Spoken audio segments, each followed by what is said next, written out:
Hello everybody, welcome back. Sneaky Chiefy here, casting Game 4 in the Mid-ELO Empire Wars tournament between MrMonty of Ta and AoE2 Hostage. It's been a great couple games. AoE2 Hostage won the first two games, taking a commanding lead in the best of 5 series.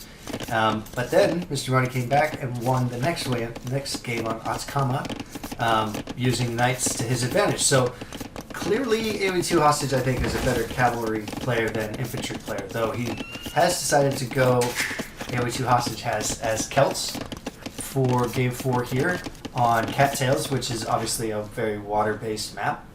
MrMonty has decided to go Saracens, and obviously very versatile civ. We should see archers, which is good against the Celt player, also known for their navy. So the Saracens player, MrMonty, will look to fight for water and win water early. Neither player going with warships. Okay, there's one from a galley from the Celts player. And it's interesting. When I was watching Red Bull Wololo 3, which is what this tournament's kind of based on, certainly the maps are, and the fact that it's Empire Wars, but I saw a lot of pro players going Celts on this map. Obviously very strong civ, but I was kind of confused as to why this map in particular, because they're not known for their they're not really known for their navy.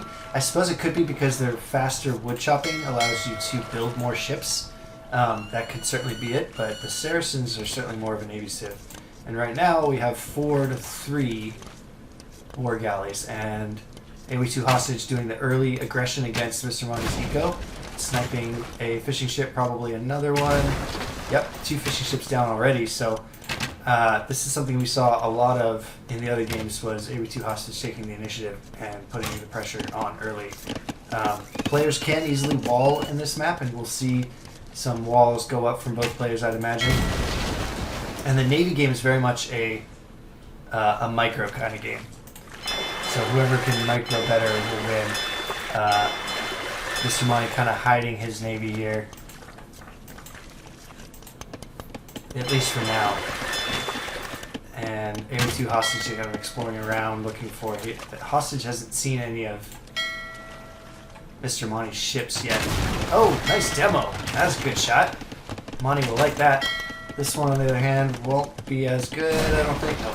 Spotted in time. But that first one was really good. There's a galley hiding in there. So let's see if Monty can micro these down. Not paying attention though. Okay, 1 fishing ship down. 2 down.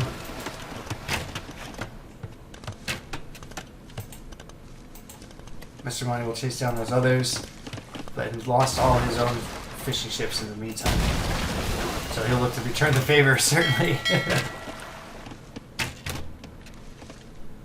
So the Celts player will probably go infantry siege or monk siege, I'd imagine. The Saracens player will most likely go archers. AoE2 Hostage has a much better navy going on right now, and kept one of those fishing ships alive. Every little bit helps. Meanwhile, Monty has decided to fully wall where he can, which is great, using key buildings. And he's also, as Saracens, using the market, which is fantastic. He's going to buy his way up to the next age as soon as he can. Both players clicking Castle Age around the same time. AoE2 Hostage sort of walling, using his houses where he can, but still very exposed. Though I don't think he anticipates any kind of land pressure from MrMonty quite yet. MrMonty's going to need to do some work to get back on water, however. Neither player building fishing ships beyond the starting 4. And somewhere down the line, that 4th ship of AoE2 Hostages was sniped down, so... Oh no, there it is. It's just hiding in the rocks. MrMonty will look to kill that little lone fishing ship eventually. AoE2 Hostage stonewalling a big chunk of the map. About half. It's going to be a big, long stone wall, though. Maybe he'll go here to here versus trying to go all the way to the corner. That's probably what he'll do, exactly what he'll do. Keeping the aggression up with these 8 galleys, putting pressure on those docks. Maybe another demo.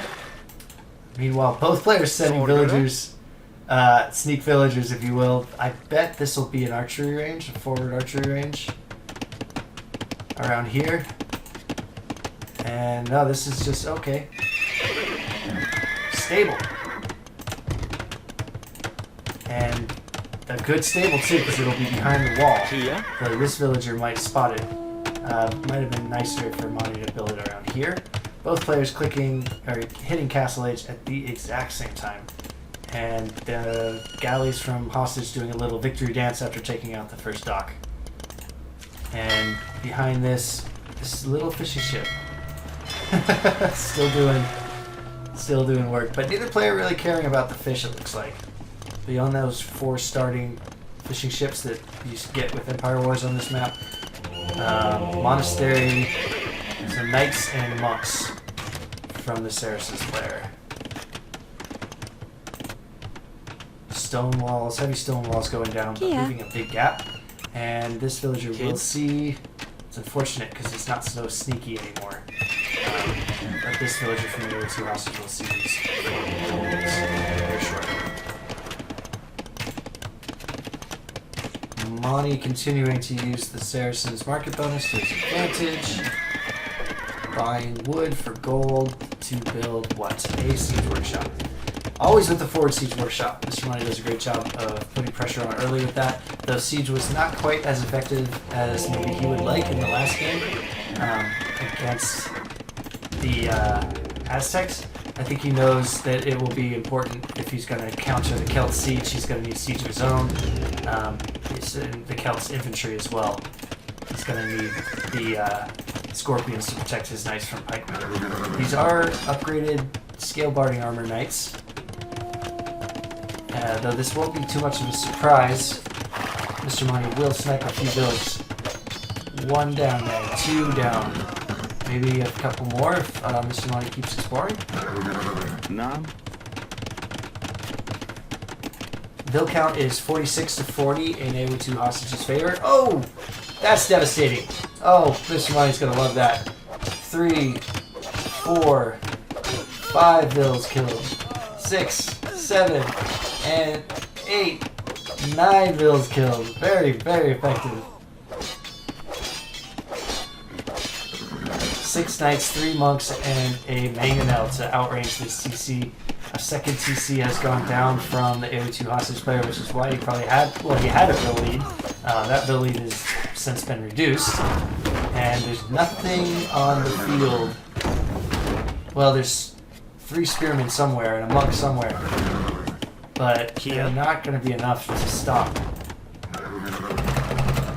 No. Battering ram and a mangonel. Looking to convert a knight or 2. He might get one. No! Wow. And more bills going down. This might be a really quick game. You might see the GG real fast from AOE2 hostage. The spearmen make their move. The monks from MrMonty is converted 1, 2, 3, and save the mangonel. And that's it. GG called. Wow.